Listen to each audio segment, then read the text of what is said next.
RCP Singh को नीतीश कुमार ने इतना भरोसा उन पर जताया कि उन्हें राष्ट्रीय महासचिव से लेकर के पार्टी का नीतीश कुमार ने अध्यक्ष तक बनाने का काम किया। 3 बार राज्यसभा बनाया, 1 बार केंद्र में मंत्री बनाया, लेकिन फिर भी वह विश्वास आरसीपी सिंह अपना खत्म कर लिए नीतीश कुमार के साथ। कोई ऐसा व्यक्ति जनता दल यूनाइटेड में नहीं दिख रहा है जो कुर्मी समाज से हो और उनका उत्तराधिकारी बन जाए और पार्टी को आगे लेकर के चला सके। अब बीजेपी पार्टी में शामिल होते हुए भी उनसे इतनी मतलब कि आरसीपी सिंह को चिढ़ है कि लोकसभा चुनाव सबसे बड़ा चुनाव था, उसमें भी उन्होंने उनके साथ मंच साझा करने का काम नहीं किया।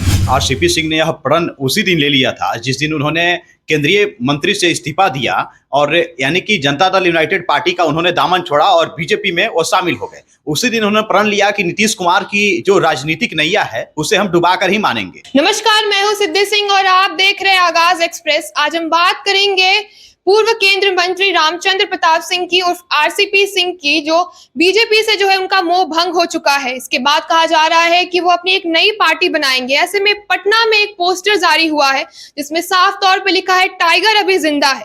तो इन तमाम मुद्दों पे हम चर्चा करेंगे। चर्चा के लिए हमारे साथ है हमारे सहयोगी संजीव जी। संजीव से आज से जानना चाहेंगे आपसे कि एक टाइम ऐसा होता था जबकि आरसीपी सिंह नीतीश कुमार के राम कहे जाते थे। ऐसे में क्या वो अब नीतीश कुमार से अपने दो हाथ करने के लिए तैयार हो गए मैदान में आके?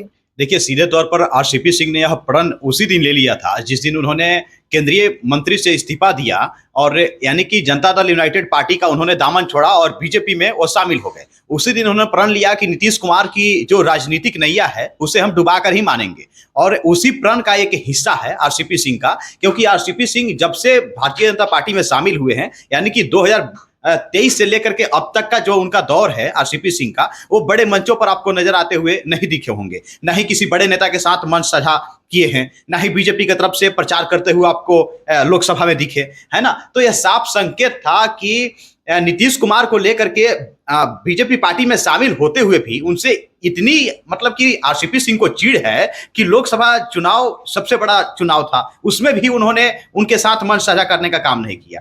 बीजेपी में वो इसलिए गए कि उस समय महागठबंधन का सरकार था, नीतीश कुमार राजद के साथ और कांग्रेस के साथ मिलकर सरकार चला रहे थे, है ना। लेकिन जनवरी 2024 का जो समय था, इसी मंथ अंतिम समय जो जनवरी का था, उस समय नीतीश कुमार ने क्या किया कि बीजेपी के साथ जाने का फैसला किया और सरकार में चले गए।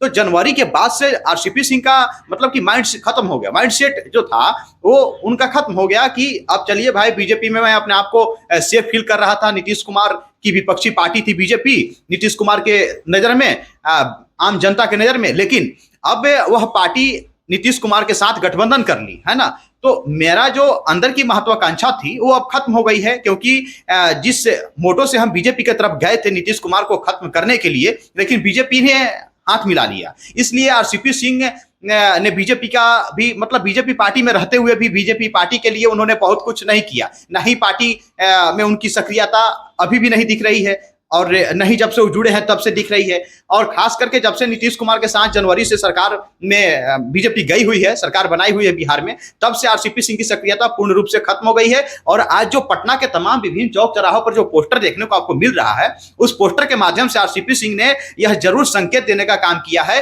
बिहार की जनता हो या तमाम पार्टी के नेताओं को यह जरूर उन्होंने दिखाने का काम किया है कि मैं अभी जिंदा हूं, मेरी महत्वाकांक्षा मरी नहीं है और मैं राजनीति से बाहर नहीं गया हूं, है ना। तो मैं कुछ बड़ा करने वाला हूं, इसलिए टाइगर अभी जिंदा है इस शब्द का प्रयोग करके आरसीपी सिंह ने एक बड़ा तीर मतलब चलने का काम कर दिया है सीधी। जिस तरीके से जनसुराज पार्टी आती है उस तरीके से क्या विधानसभा चुनाव से पहले आरसीपी सिंह का कहना है कि वो एक नई पार्टी के साथ, नई गठन के साथ बढ़ेंगे? तो क्या ये ट्रेंड चल रहा है कि जो है विपक्ष है, पक्ष है बिहार में, उसके खिलाफ जाकर के एक नई पार्टी की शुरुआत करना? देखिए, सीधे तौर पर आरसीपी सिंह को यह लग रहा है कि आने वाले दिनों में जनता दल यूनाइटेड का कोई बड़ा नेता या फिर नीतीश कुमार का उत्तराधिकारी कोई बनने वाला नहीं है, क्योंकि जनता दल यूनाइटेड कुर्मी समाज के पार्टी के रूप में जाना जाता है और नीतीश कुमार कुर्मी समाज से आते हैं। आरसीपी सिंह भी उसी कुर्मी समाज से संबंध रखते हैं जिस समाज से नीतीश कुमार का ताल्लुक है। और सीधे तौर पर लोगों के दिमाग में यही है कि कुर्मी समाज की पार्टी है जनता दल यूनाइटेड। बिहार में आप देखिएगा तो हर एक जाति की अपनी अपनी अलग अलग पार्टी है ना। तो वैसे ही जनता दल यूनाइटेड कुर्मी समाज के लोगों की एक मतलब कह ले कि विश्वास भरी पार्टी है और नीतीश कुमार पर कुर्मी समाज के लोग लगातार भरोसा जताते रहे हैं। लेकिन नीतीश कुमार कि राजनीतिक जब अंत हो जाएगी तब उनका उत्तराधिकारी कौन बनेगा। कोई ऐसा व्यक्ति जनता दल यूनाइटेड में नहीं दिख रहा है जो कुर्मी समाज से हो और उनका उत्तराधिकारी बन जाए और पार्टी को आगे लेकर के चला सके। तो यहाँ पर एक बड़ा अच्छा मौका आरसीपी सिंह को दिख रहा है कि आने वाले दिनों में कुर्मी समाज की एक अलग पार्टी होनी चाहिए, कि नीतीश कुमार का राजनीतिक जब सियासी अंत होगा तब कुर्मी समाज के लोग हमारे पार्टी के साथ जुड़ सकते हैं और आने वाले दिनों में लोगों को लगेगा चलिए नीतीश कुमार के जाने के बाद जनता दल यूनाइटेड तो खत्म हो गई, अब हमारे समाज की पार्टी एक नई उभर करके सामने आ गई है। तो आरसीपी सिंह भविष्य का सोच रहे हैं, है ना। तो आरसीपी सिंह ने यह प्रण ले लिया है कि नीतीश कुमार को डैमेज करने के लिए हमें अब पार्टी बना करके ही बिहार की जनता के सामने जानी होगी। और विधानसभा चुनाव में भी यह कयास लगाया जा रहा है कि संभवतः जल्द ही वो पार्टी की घोषणा भी कर देंगे और 2025 के विधानसभा चुनाव में अपने पार्टी की तरफ से प्रत्याशी उतारने का काम करेंगे सीधे। जैसा कहा जा रहा है कि जेडीयू का एनडीए में जुड़ने के बाद नीतीश कुमार का जो दबाव रहा है बीजेपी के ऊपर, तो इसी के वजह से बीजेपी ने उन्हें कोई बड़ी पदवी या बड़ी उम्मीदवार या बोला जाए तो एक जिम्मेदारी नहीं दी है। तो क्या हम बोल सकते हैं कि बीजेपी से उनका पूरे तरीके से मोहभंग हो चुका है? देखिए, सीधे तौर पर आरसीपी सिंह को बीजेपी ने लोकसभा का टिकट भी नहीं दिया, नहीं राज्यसभा की सीट खाली हुई। कयास लगाया जा रहा था कि राज्यसभा की सीट खाली हुई है तो उन्हें भेजा जा सकता है, लेकिन उन्हें राज्यसभा भी नहीं भेजा गया, है ना। नहीं पार्टी में अभी तक कोई बड़ा पद उन्हें दिया गया है, इसलिए कि नीतीश कुमार जब से बीजेपी की तरफ गए हैं, बीजेपी के साथ गठबंधन में सरकार बनाए हुए हैं, तब से नीतीश कुमार अब देखिए पार्टी की अंदरूनी बातें हैं ये सब, लेकिन नीतीश कुमार यह भी नहीं चाहेंगे कि आरसीपी सिंह को बड़ा पद बीजेपी पार्टी में मिले, है ना, क्योंकि एक दूसरे को दोनों दुश्मन हो गए हैं अब। और वही दो हाथ करने के लिए ही आरसीपी सिंह ने यह प्लान बनाया हुआ है कि अब हम बीजेपी पार्टी में भी नहीं रहेंगे। खुल करके भले ही वो अभी पार्टी से इस्तीफा उन्होंने नहीं दिया है, लेकिन उनकी जो सक्रियता दिखनी चाहिए वो अब सक्रियता असक्रियता में बदल गई है। तो इससे साफ तौर पर यह संकेत मिल रहा है कि बीजेपी पार्टी से अब आरसीपी सिंह का मोहभंग बिल्कुल पूरी तरह से हो चुका है। अगर नहीं हुआ रहता तो पटना की सड़कों पर टाइगर अभी जिंदा है इस प्रकार का टैग का प्रयोग करके अपनी उपस्थिति दिखाने का काम, और नहीं उस पर पार्टी का कोई लोगो है, ना ही सिंबल है, ना ही पार्टी के उनके बड़े नेता का फोटो है ना। यह कहीं ना कहीं दिखा रहा है कि आरसीपी सिंह अब तमाम इन सभी चीजों से, इन सभी मुद्दों से हट करके एक अलग रास्ता बनाने की कोशिश में जुटे हुए हैं। तो वैसे क्या वजह हो सकती है कि आखिर भाजपा ने अपने ही एक कैंडिडेट जो कि मंत्री रह चुके हैं आरसीपी सिंह के ऊपर एक भरोसा खो दिया, या बोला जाए तो उन्हें एक भाव तक नहीं दिया गया भाजपा सरकार से? देखिए, बीजेपी पार्टी मतलब कि कह ले कि हमेशा से अपने कार्यकर्ताओं की जो शुरुआती दौर से जो पार्टी में जुड़े हुए हैं उनको लेकर के हमेशा से वो सक्रिय दिखती है। तमाम बीजेपी के जो बड़े नेता हैं वो मतलब कि जो लोग पहले से पार्टी में जुड़े हुए हैं उनको ही कोई बड़ा पद देती है। नए नए जो लोग जाकर के पार्टी में शामिल होते हैं उन्हें बीजेपी आला कमान की तरफ से कोई बड़ा पद नहीं दिया जाता है। यह बीजेपी का मतलब कि कह ले कि परंपरा है शुरू से। उनका मानना है कि जो हमारे पार्टी में पहले से हमारे कार्यकर्ता हैं उन्हें पहले मैं मान सम्मान दूंगा, उन्हें मैं बड़े पद पर बैठाऊंगा। आप कल होकर के आए और 2 दिन बाद आपको पार्टी में पद चाहिए तो हम नहीं दे सकते हैं, है ना। यह भी एक फैक्टर हो सकता है। और जब से नीतीश कुमार के साथ गई है बीजेपी, तब से अब नीतीश कुमार के साथ और नीतीश कुमार की बातों को भी एक दूसरे गठबंधन में रहते हुए एक दूसरे पार्टी के नेताओं को बात को भी मानना पड़ता है। तो नीतीश कुमार यह बिल्कुल भी नहीं चाहेंगे कि आरसीपी सिंह को कोई बड़ा पद बीजेपी पार्टी में दिया जाए, क्योंकि एक दूसरे को वो दोनों दुश्मन हैं। इसलिए बीजेपी उनको भाव नहीं दे रही है और इस चीज को बखूबी आरसीपी सिंह समझ रहे हैं कि बीजेपी हमें भाव नहीं दे रही है तो इसके पीछे किसका हाथ है, इसके पीछे क्या कारण हो सकता है। यही कारण है कि आरसीपी सिंह ने यह एक बड़ा निर्णय लेने की ओर मतलब कि बढ़ते हुए दिख रहे हैं सीधी।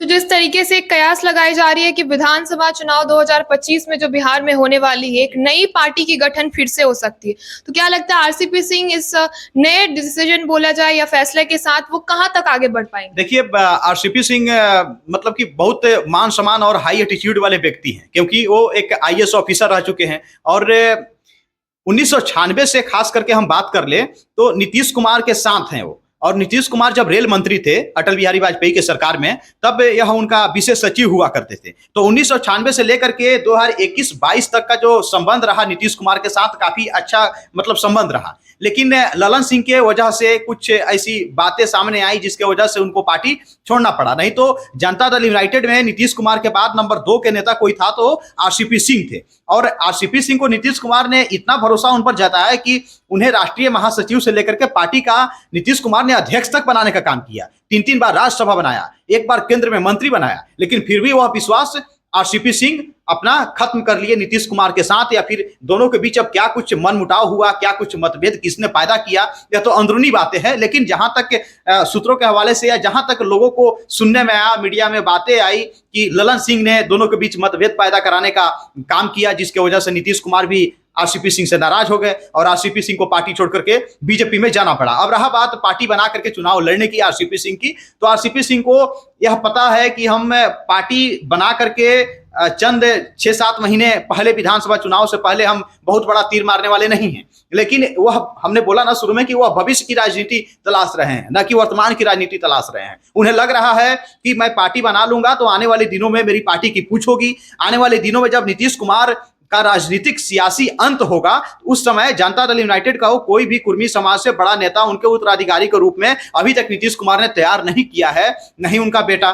नीतीश कुमार का भी एक बेटा है और राजनीति से काफी दूर है। तो आरसीपी सिंह को यहां पर मौका लग रहा है कि आने वाले दिनों में कुर्मी समाज का एक नई पार्टी हम बना करके और कुर्मी समाज को दे सकते हैं, जो कि आने वाले दिनों में तमाम खुला ऑप्शन है, किसी भी पार्टी के साथ, किसी भी गठबंधन के साथ गठबंधन में जा सकते हैं। तो वो भविष्य की राजनीति कर रहे हैं और वो पार्टी बनाएंगे भी तो भविष्य के लिए बनाएंगे, न कि वर्तमान के लिए। सीधी एक आखिरी सवाल आपसे जानना चाहूंगी संजीव कि ये सब जो राजनीतिक जो परपंच है, इससे ललन सिंह का क्या फायदा हो सकता है? देखिए, ललन सिंह तो केंद्र में मंत्री बने हुए हैं। अब ललन सिंह को क्या चाहिए?